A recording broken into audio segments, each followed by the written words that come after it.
Hello friends, welcome to my channel. Friends, మనకి fee రియంబర్స్మెంట్కి సంబంధించి ఒక ఇంపార్టెంట్ అప్డేట్ అయితే వచ్చింది. అంటే ఆల్రెడీ దీని గురించి మీకు తెలుసు, కానీ ఇక్కడ చాలామందికి చాలా డౌట్స్ ఉన్నాయి కదా, దాని గురించి సచివాలయం గ్రూప్లో అఫీషియల్గా ఒక ఇన్ఫర్మేషన్ అయితే వచ్చింది. సో మీకున్న డౌట్స్ అన్నీ ఈ వీడియోలో క్లియర్ అవుతాయి. అలాగే ఇది మనకి ఈ సర్వే చేయడం వల్ల ఖచ్చితంగా అమౌంట్ అనేది రిలీజ్ చేస్తారా లేదనేది డౌట్ కూడా మీకు క్లియర్ అయిపోతుంది. సో మరి వీడియోనైతే అక్కడ స్కిప్ చేయకుండా వినండి. ఫ్రెండ్స్, మనకి ఈ సర్వేలో ఏమైనా మిస్టేక్స్ చేస్తే ప్రాబ్లమా? అసలు స్టేటస్ చూద్దామంటే జ్ఞానభూమి లాగిన్ కూడా ఓపెన్ అవ్వట్లేదు కదా. సో మరి ఇది అందరికీ అవ్వట్లేదు కదా, ఇంకా ఓన్లీ కొంతమంది స్టూడెంట్స్కే అవ్వట్లేదా అనే డౌట్ అయితే ఉంది కదా. సో ఇది ఓన్లీ స్టూడెంట్స్కే కాదండి, సచివాలయం యొక్క వెల్ఫేర్ లాగిన్లో కూడా ఈ జ్ఞానభూమి రిపోర్ట్ అనేది మనకి చూసుకోవడం కోసం అసలు లాగిన్ అనేది ఓపెన్ అవ్వడం లేదు. సో నేను ఇప్పుడే చెక్ చేశాను కూడా. సో మరి ఇది సర్వర్ ప్రాబ్లం అయ్యి ఉంటుంది. మీకు త్వరలోనే ఇష్యూ అనేది క్లియర్ అయ్యి ఓపెన్ అవుతుంది, వెయిట్ చేయండి.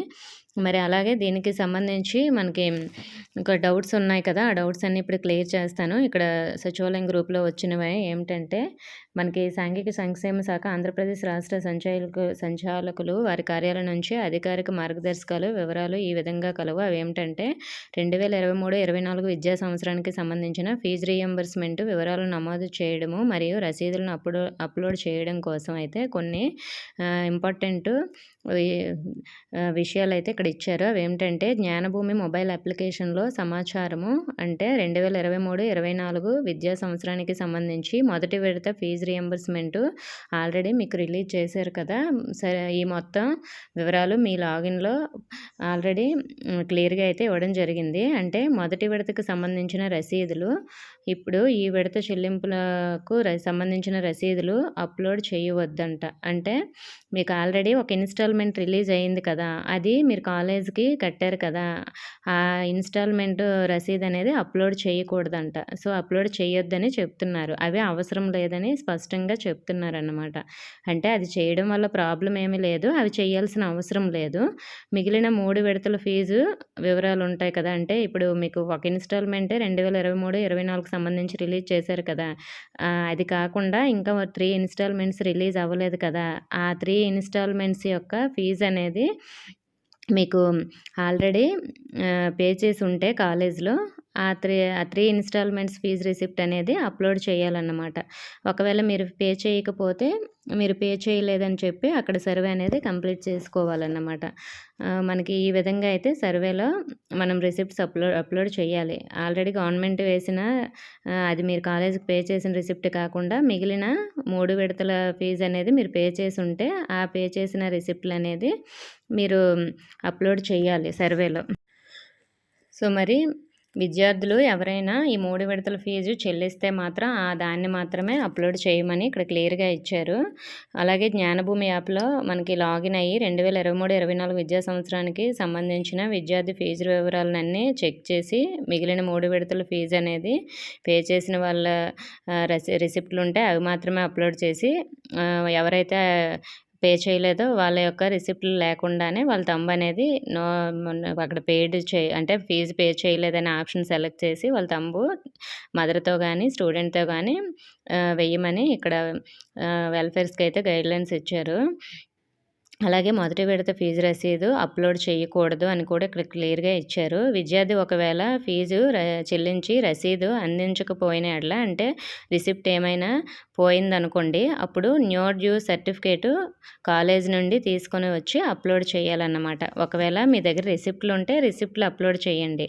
ఒకవేళ రిసిప్ట్లు పోయాయి అనుకోండి, మీ దగ్గర లేవు కాబట్టి కాలేజ్ నుంచి న్యూ డ్యూ అనే మనం తీసుకొచ్చి అది అప్లోడ్ చేస్తే సరిపోతుంది. ఈ రెండిట్లో ఏదైనా పర్వాలేదు, రిసిప్ట్ అప్లోడ్ చేసినా పర్వాలేదు, న్యూ డ్యూ సర్టిఫికేట్ అయినా అప్లోడ్ చేసినా పర్వాలేదు. సో మరి మీకు ఈ ప్రాబ్లం క్లియర్ అయిందని అనుకుంటున్నాను. సో మరి ఈ విధంగా అయితే మనకి అంతా సర్వే కంప్లీట్ చేయమన్నారు. మరి ఈ సర్వే దేనికోసం, అసలు మనకి అమౌంట్ ఏమైనా పడుతుందా లేదా ఖచ్చితంగా అనే డౌట్ కూడా చాలామందికి ఉంది. అలాగే ఈ సర్వేలో మేము కొన్ని మిస్టేక్స్ చేశాము అనేసి అడుగుతున్నారు కదా. మిస్టేక్స్ చేసినా ఏం ప్రాబ్లం ఉండదండి. ఒకవేళ మీరు ఫీజు కట్టేసి మేము కట్టలేదని చెప్పేసామన్నారనుకోండి, ఆ ఫీజు అమౌంట్ కాలేజీకి వేసేస్తారు. అప్పుడు మళ్ళీ మేము కట్టేసాం కదా అని కాలేజీకి వెళ్ళి అడిగి తీసుకోండి, ఒకవేళ ఈ మిస్టేక్ చేసుంటే. ఒకవేళ మీరు ఫీజు కట్టకుండా మేము కట్టేసాము అని అప్లోడ్ చేపించేసాము అని కొంతమంది అంటున్నారు. అలాంటప్పుడు ఏం చేస్తారంటే గవర్నమెంట్ మీ అకౌంట్లో వేసేస్తుంది. ఎలాగో మీకు సర్టిఫికేట్స్ ఇవ్వాలంటే కాలేజీ వాళ్ళు కట్టమంటారు కాబట్టి మీరు కాలేజీకి కట్టేయవచ్చనమాట. దీనివల్ల పెద్దగా నష్టమేమీ లేదు. అలాగే మనకి ఈ అమౌంట్ ఈ అమౌంట్ ఏమైనా పడుతుందా లేదా, మనకి ఈ సర్వే వల్ల 100% డబ్బులు వేయడానికి ఛాన్స్ ఉందా లేదా అని అడుగుతున్నారు కదా. ఉందండి. సో దీనికి సంబంధించి కూడా వెల్ఫేర్ గ్రూప్లో ఇక్కడ మనకు అప్డేట్ అయితే వచ్చింది. అది నేను మీకు వీడియోలో చూపిస్తున్నాను, చూడండి. స్క్రీన్ షాట్ అయితే పెట్టి చూపిస్తున్నాను. ఇక్కడ మనకి 2023, 24కి సంబంధించి ఈ సర్వే అనేది చేయించుకోవాలి. ఈ సర్వే వల్ల అమౌంట్ మనకి రిలీజ్ అవుతుంది. ఆర్టీఎఫ్ రిలీజ్ చేయడం కోసం, బకాయిలు విడుదల కోసము ఈ సర్వే అనేది చేయమని ఇక్కడ గ్రూప్లో ఇచ్చారు. దానికి సంబంధించి స్మాల్ స్క్రీన్ షాట్ అయితే పెట్టాను మీకు. వీడియో బాగా లెంత్ అయిపోయినట్లుంది, కానీ కొంతమంది స్టూడెంట్స్కి అర్థం అవ్వాలని కొంచెం క్లియర్గా ఎక్స్ప్లెయిన్ చేయాలనే నా ఉద్దేశం అండి. అంతకుమించి ఏమీ లేదు. ఓకే ఫ్రెండ్స్, మీకు ఇంకా డౌట్స్ ఏమైనా ఉంటే కామెంట్ చేయండి. ఇన్ఫర్మేషన్ నచ్చితే వీడియోని లైక్ చేసి మీ ఫ్రెండ్స్కి కూడా షేర్ చేయండి. మన ఛానల్ని సబ్స్క్రైబ్ చేసుకోండి. Thank you for watching.